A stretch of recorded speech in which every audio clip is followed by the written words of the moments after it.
ஒரு வீட்டின் அமைதியை உடைக்க மிகவும் போதுமானது மரியாதையற்ற ஒரு வார்த்தை.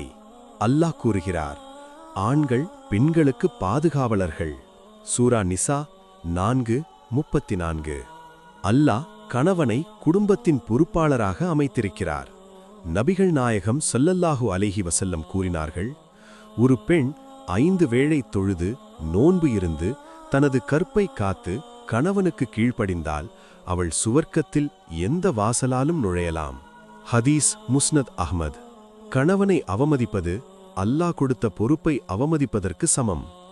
நபிகள் நாயகம் ஸல்லல்லாஹு அலைஹி வஸல்லம் கூறினார்கள், நான் நரகத்தை பார்த்தேன், அதில் அதிகமானவர்கள் பெண்கள், ஏனெனில் அவர்கள் கணவர்களுக்கு நன்றி மறந்தார்கள். ஹதீஸ் சஹீ அல் புகாரி. கணவனை அவமதிப்பது அல்லாஹ் கொடுத்த பொறுப்பை அவமதிப்பதற்கு சமம்.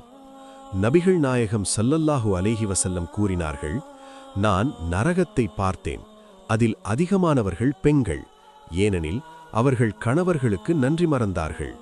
ஹதீஸ் சஹீ அல் புகாரி. உன் மரியாதை உன் ஜன்னத். இன்று முதல் மாற்றம் தொடங்கு.